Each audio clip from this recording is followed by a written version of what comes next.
securities. Then subsidiaries or joint ventures abroad and other investments. If anything is there, it has to be specified. What is that type of investment?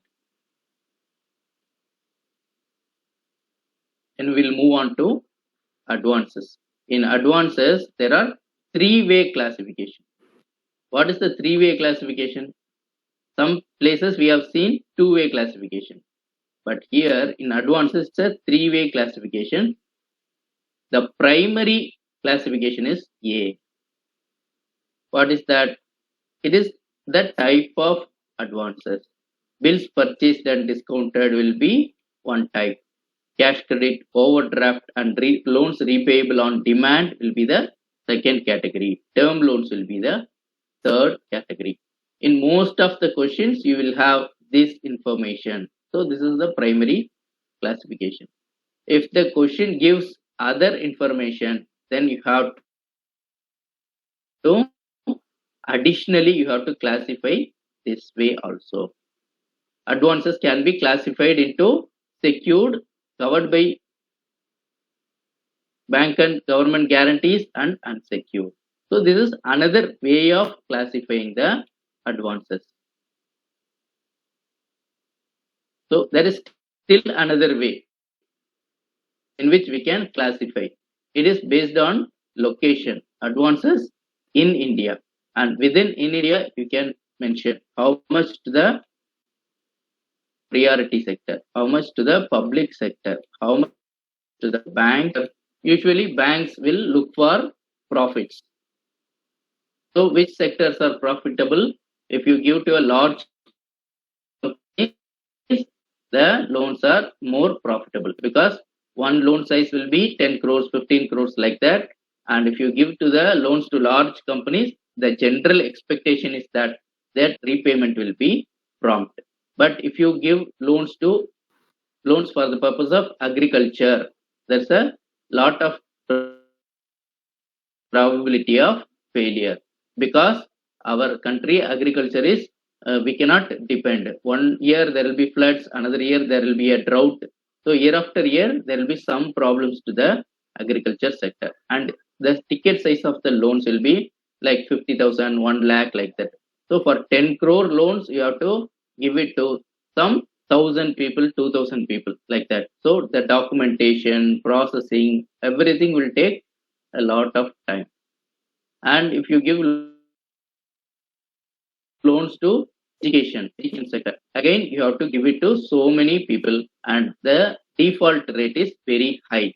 So what to do? The banks will not prefer to give loans to these sectors. So the government wants to force the banks to give loans to these sectors. So they call these as priority sector. Agriculture and education are priority sector.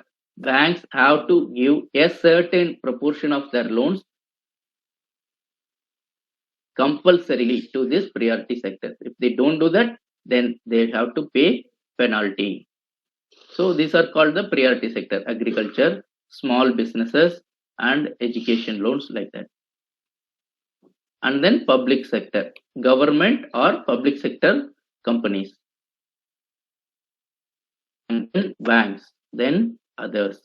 And for the advances given outside India, you have to write how much due from banks, how much due from others. Again, the further classifications will be bills purchased and discounted, syndicated loans, and others.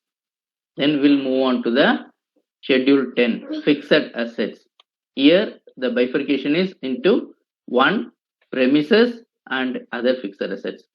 They don't want to say specifically about what is the plant and machinery, what is the furniture and fixture, how much is the electrical installations, how much is the vehicles, like that. They don't give that. So simply they give how much is premises and how much is other fixed assets. So in both the cases, you have to give the cost at the beginning of the year. Then any additions happened during the year, and then any deductions during the year. Then depreciation to date. So these are maintained at the gross level. So gross cost, addition, deduction, and depreciation, accumulated depreciation to date. So same set of information we have to give in respect of premises as well as other fixed assets. Then we will move on to the other assets. If our asset does not fall under any of these categories, what categories? We have many schedules in assets. It is not cash or bank balance with RBI. It is not balance with bank or money at call and short notice. It is not investment or advances or fixed assets. Then what to do? This other assets is the residual schedule. So take everything which does not fall under these above 5 schedules to the other assets. Primarily, what are the other assets? The other assets will be inter-office adjustments, then interest accrued, then tax paid in advance, tax deducted at source, stationery and stamps, non-banking assets acquired in satisfaction of claims, and others. If there is others, then you have to specify what nature of item they are. So asset side also completed. Now we will move on to off balance sheet items. So what are the off balance sheet items? Contingent liabilities. What is a contingent liability? At present, at the date of the balance sheet, these are not actual liabilities, but based on some uncertain future event, this may become a liability. So currently these are not liabilities, but based on some future event, this may become a liability. That's why these are called contingent liabilities. These are also called off balance sheet items. So what are the various types of contingent liabilities? The first thing is claims against the bank not acknowledged as debts. If there are any claims against the bank, but the bank does not acknowledge this as a debt. For example, there is a customer complains that there is a fault by the bank. Because of that, some amount has been fraudulently taken away from his account. He will claim with the bank saying, I have a debit card. I never shared my OTP to anybody, but my account is debited by 10,000. I have not taken this money. Somebody else has taken this money. So this is a fraud. Bank has to repay the money. Like that, he may make a claim, but the bank will not accept. The bank will not saying, we have given you the debit card. We have given you the mobile number, we have linked it to your OTP. So whichever OTP comes, it comes to your mobile number only, and the PIN number of the card is only known to you. So the bank cannot give the money back. You might have compromised your secret. You might have told somebody the OTP or the PIN number, like that. So based on that, the amount has been taken from your bank account. Like that, the bank may say. So they will not accept the claim. So this is not a liability because the bank is disputing.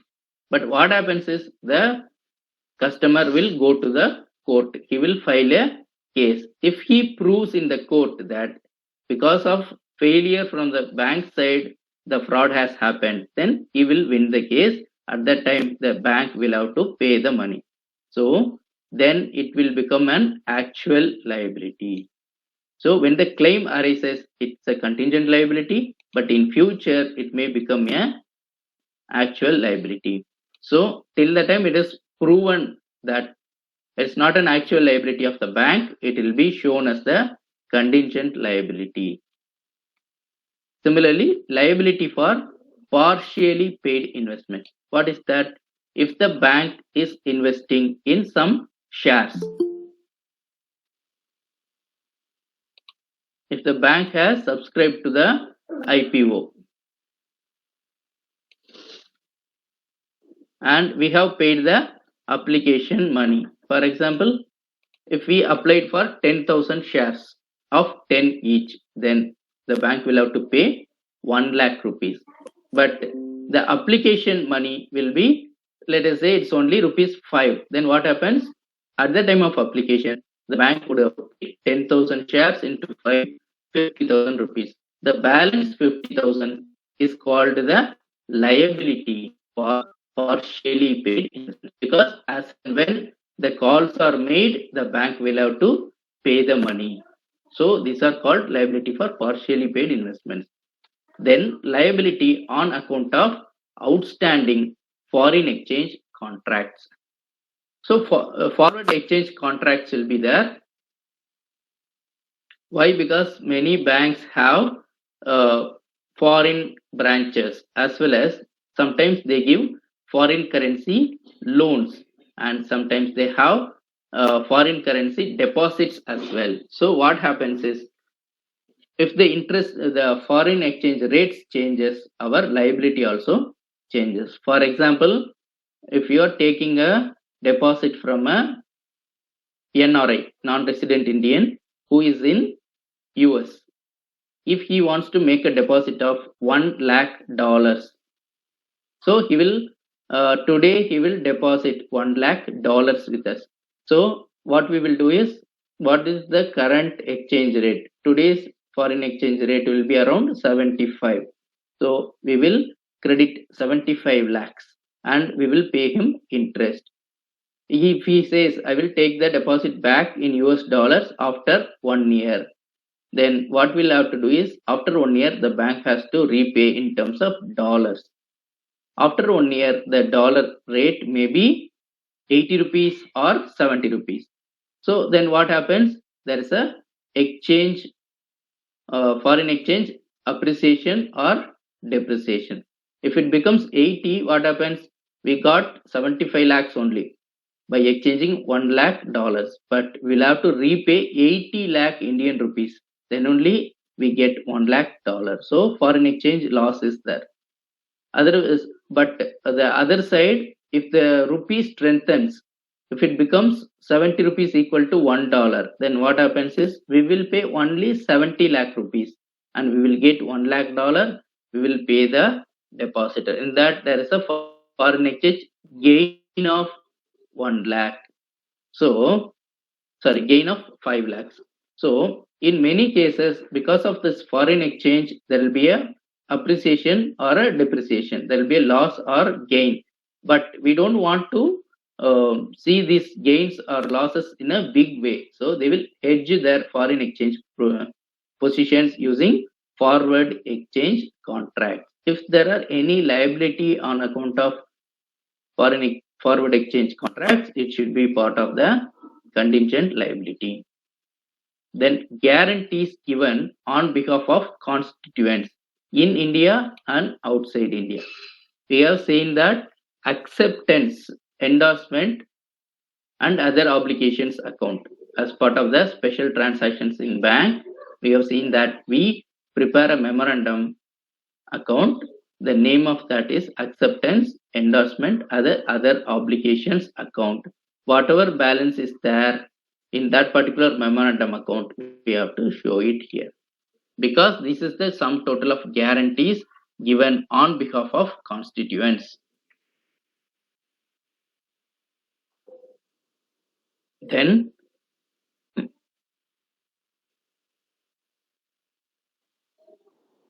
so acceptance, actually it is in the fifth portion, acceptance, endorsement, and other obligation. These are the guarantees. Sometimes what happens is, the banks give guarantees on behalf of the customers. For example, if you want to take a contract, for example, we can say that road laying contract. If there is a corporation, Chennai corporation, they want to build a road, they will have a set of contractors. There will be a bidding to construction of the road. But what the Chennai corporation will insist that, I want guarantee from your bank that if you are not doing the work as per the quality and quantity specifications, then the bank has to pay us. So the bank will give a guarantee on behalf of the contractor, saying if the contract work is not completed satisfactorily, we will pay you such and such amount. And this guarantee the banks are giving for a commission. So they will charge a commission for this guarantee. They will also take security from the contractors. Usually it is fixed deposit. The contractor has to give the fixed deposit as the security. Based on that fixed deposit, bank will give the guarantee and they will charge some commission for issuing the guarantee. Suppose there is no issue with that particular contract, then the guarantee will expire. So the bank will be happy that the commission they got received. And the contractor will be happy that he got the contract and he would get some profits. And the corporation will be happy that they ensured that the work is done as per the contract. But if the contractor has not completed the contract and he ran away in the middle, then what happens? Chennai Corporation will be at a loss. They awarded a contract, but the work is not completed. Then what they will do is they will ask the bank for the guarantee amount.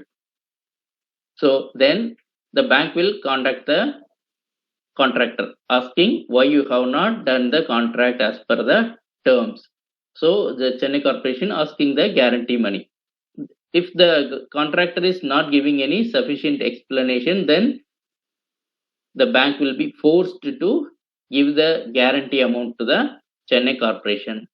So from where they will recover? They already have security in the form of fixed deposit. So they will close the fixed deposits of the contractor and take the money. So this way, this system of guarantees work. And other items for which the bank is contingently liable. There may be n number of items possible. So all those should be part of this sixth clause. So those are the schedules that forms part of the balance sheet. Now we'll move on to the schedules which forms part of the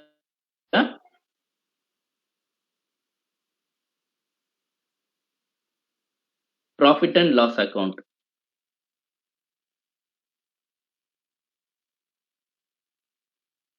In the profit and loss account, the first schedule is schedule 13, interest earned. Interest earned is the major income of the banks. So there you have to give bifurcation as per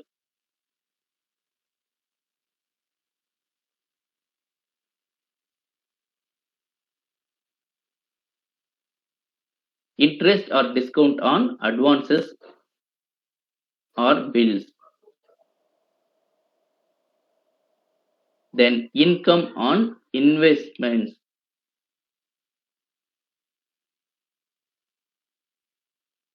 And then interest on balances with Reserve Bank of India and other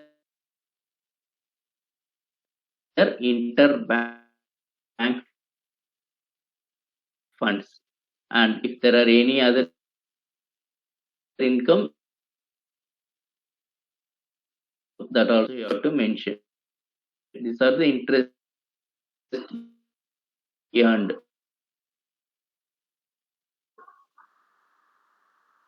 So first is on advances or bills, second is on investments, and third is on funds. And we have another schedule called other income. There are so many items here.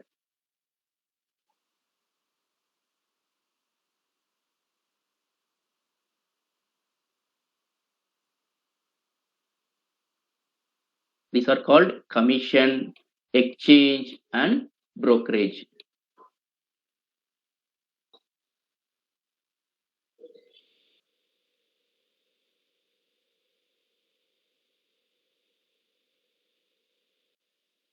And then profit on sale of investments. If there is a positive number, you have to show us profit on sale of investments. If there is a loss on sale of investments, then you have to show it as a negative figure. You should not show investments. It will not be shown as part of expenses. It will be shown as part of other income as a negative number. If it's a profit on sale of investments is 10 lakhs, you just write as 10 lakhs. If there is a loss on sale of investments 10 lakhs, then you have to write minus 10 lakhs. That's it. Similarly, profit on revaluation of investments or loss on revaluation of investments should be shown here. Profit on sale of land, building and other assets. Similarly, loss on sale of land, building and other assets. Profit on exchange transaction, loss on exchange transactions. Income earned by way of dividends, etc. from subs and miscellaneous income. So, in other income, you can have negative amounts within brackets. So, it signifies it's a negative number.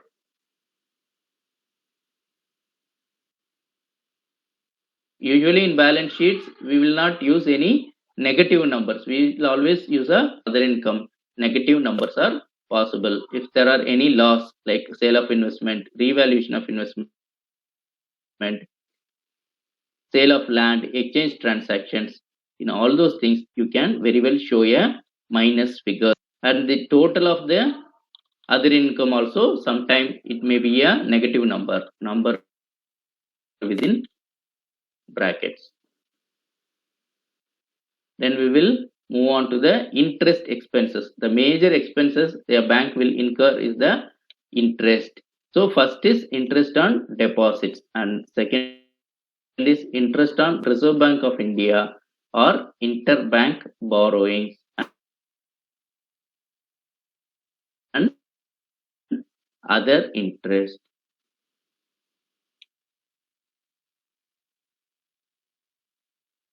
Then operating expenses.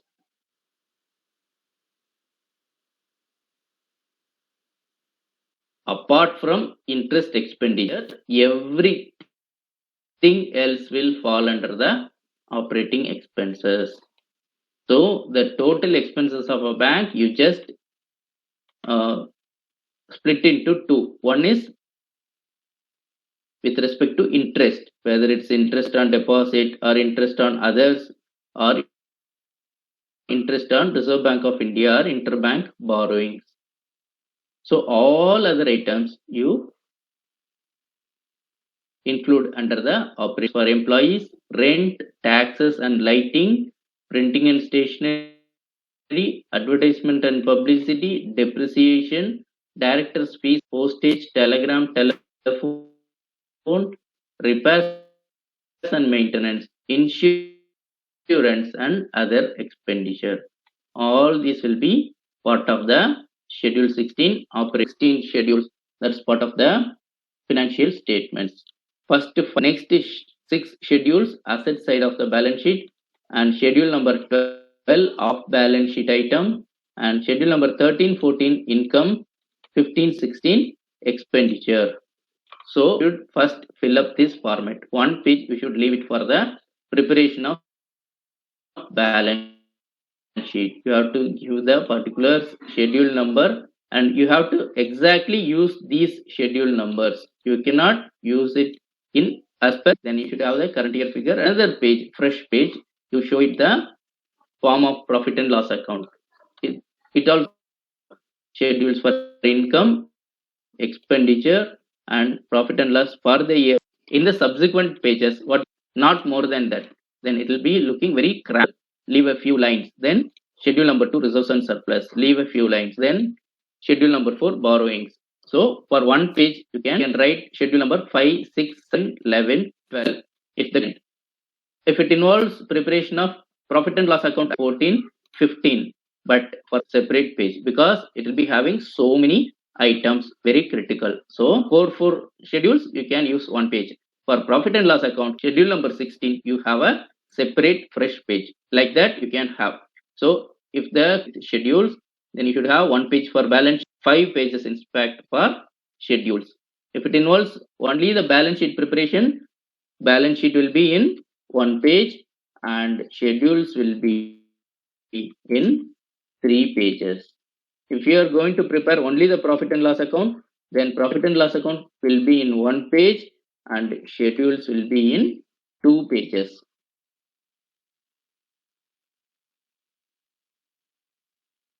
This is how we have to structure. So after that, what you have to do is you have to start reading the question. Read the question once fully.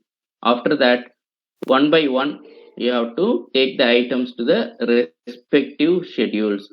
Once you fill up the schedules, just total the schedules and take the totals to the profit and loss account and the balance sheet. Then you will get the answer. So the preparation of balance sheet or profit and loss account for the banking companies will be usually lengthy question. It will take some time, but it will not involve any analytical. Immediately you can start writing the answer, but the trick is that remembering the format of the balance sheet, remembering the format of the profit and loss account, and remembering all these schedules. Along you know this, the answering is very simple. How to do the answering, how to prepare the financial statements, that we will see in 10 minutes. So I would suggest that let us take some 10 minutes break. Then after the break we will start resolving the numerical problems.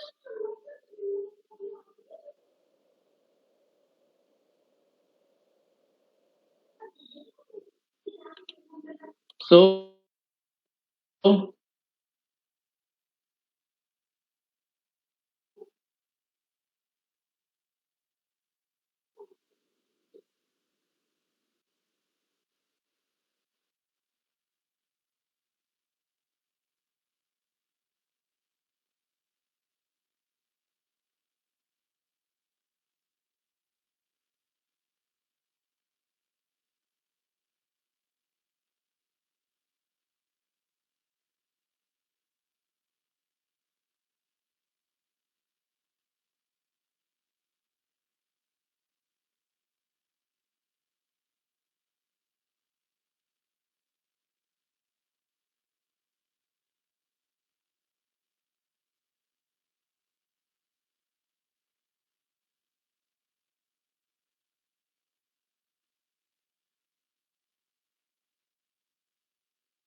So shall we start with the problem?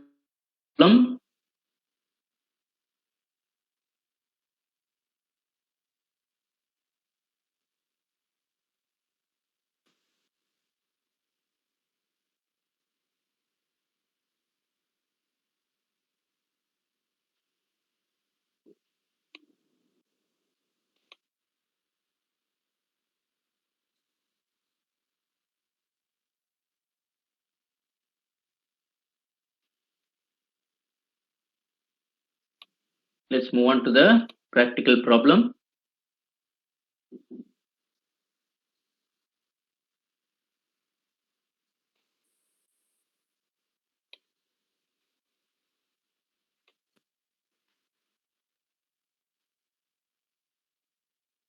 So we will start with the illustration number 1. From the following information, prepare a balance sheet of adhering the relevant schedules and also specify any 4 principal accounting policies. So they have given a trial balance where we have share capital 19 lakh 80,000 shares of 10 each. Credit 198 lakhs.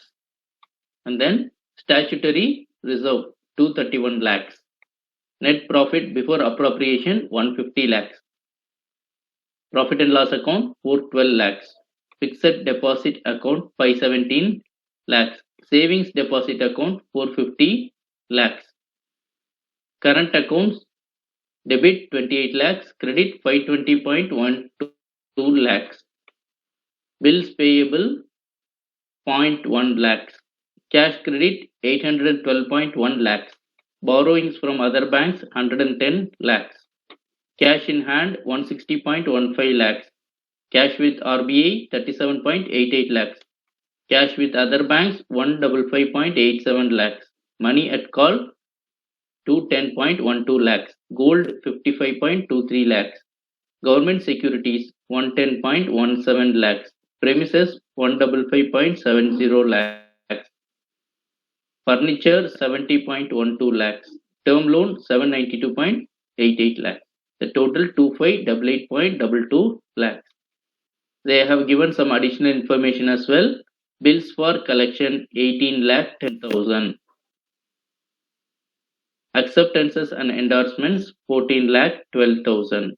Claims against the bank not acknowledged as debt 55,000. Depreciation premises 1 lakh 10,000. Furniture 78,000.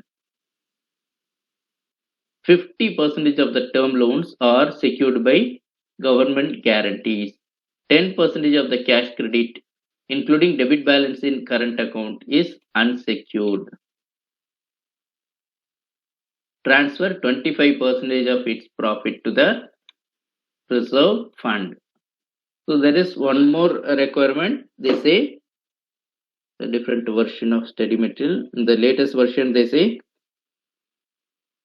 assume that CRR is required to be maintained at 4% of deposits. Just read one more line here that CRR is required to be maintained at 4% of deposits.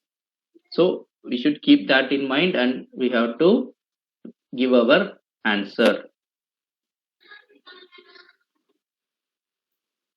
So now we'll start preparing the balance sheet.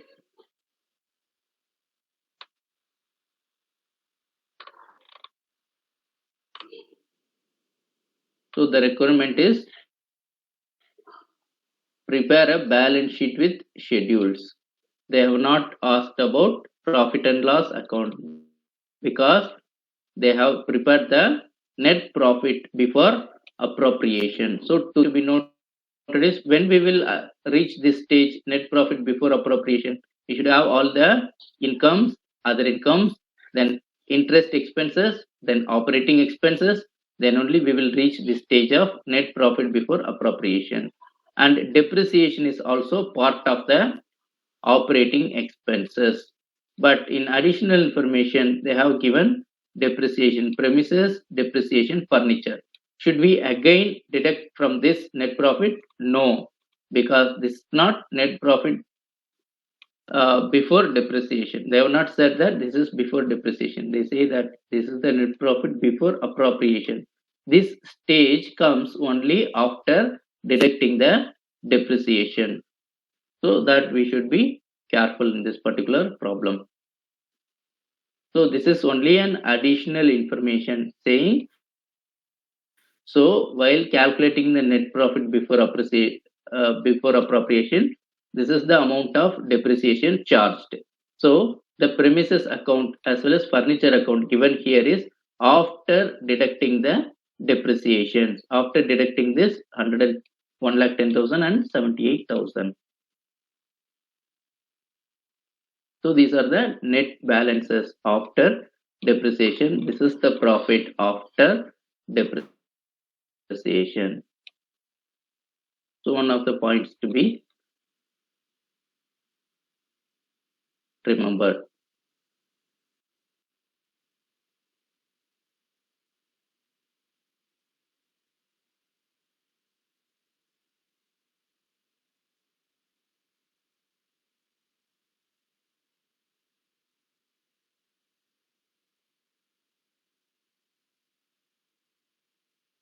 So how to approach this problem?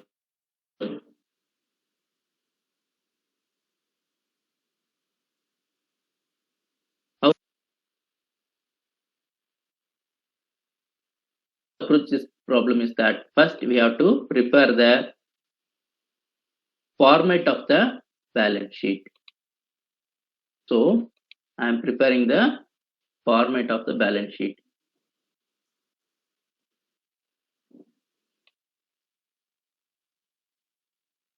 Just give a minute, getting loaded.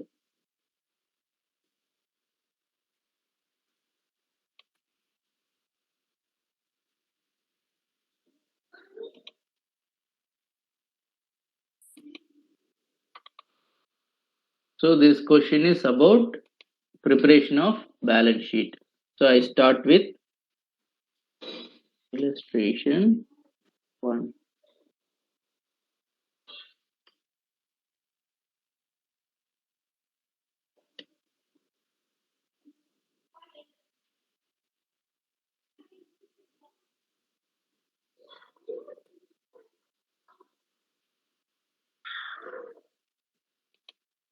So I will write balance sheet of ADT International Bank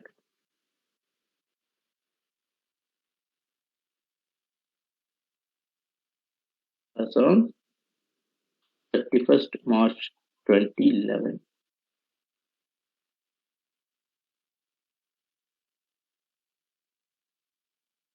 In the question, the amounts are given in rupees in lakhs. So I am following the same unit of measurement, rupees in lakhs. So I have prepared the copied the format. So I have a particulars, schedule, and current year figures and previous year figures. This question, previous figures are not given, so I will leave it as blank.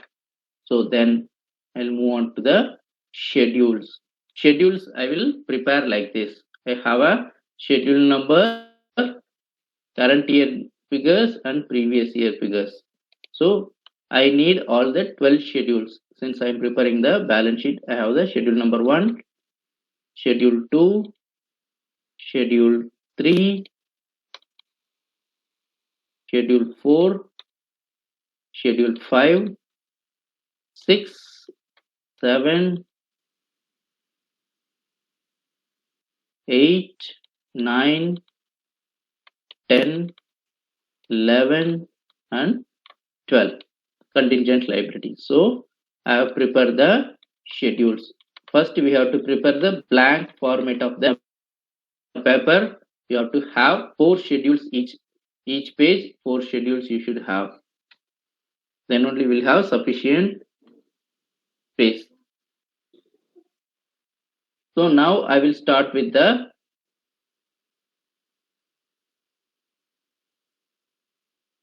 question. I have read the question once. Now I will start working out the solution. So first item in the trial balance is share capital. So share capital is 198 lakhs. So where it will be there, it will be part of the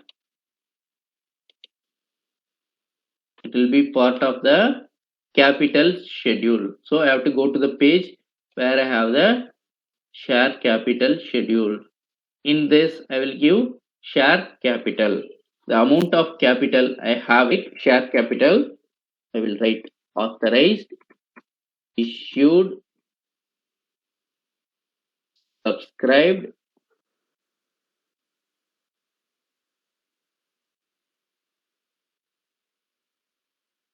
and paid up. Because the question is not saying anything elaborate, I will write other issued, subscribed, and paid up capital is 198 lakh.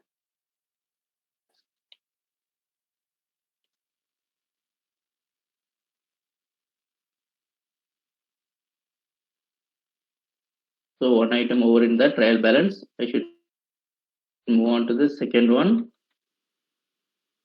Statutory reserve. Statutory reserve how much? 231 lakhs. So I will go to the reserves and surplus schedule. There the first item will be the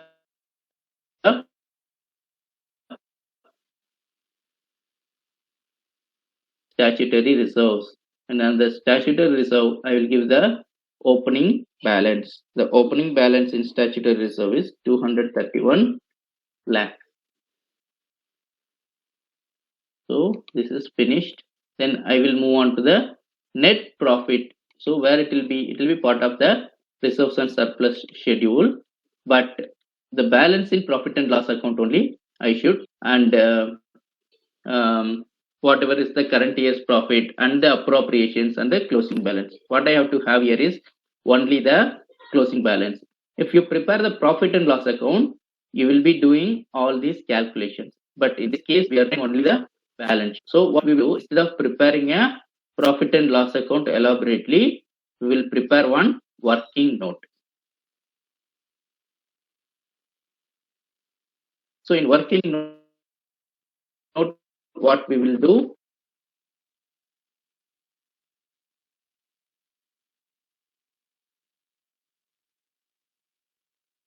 we will write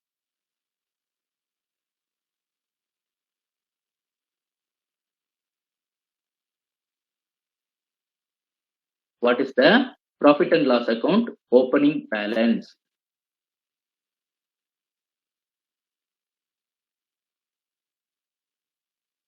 So current year profits are how much?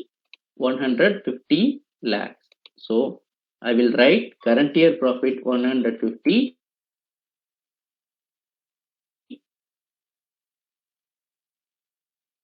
lakhs.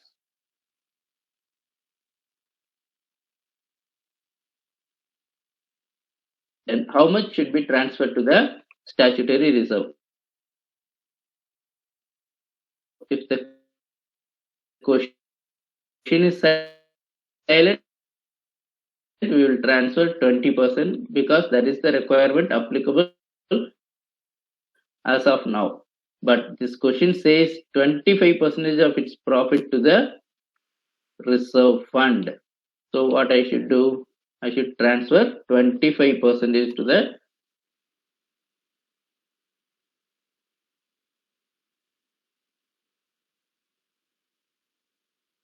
statutory reserve, 150 lakh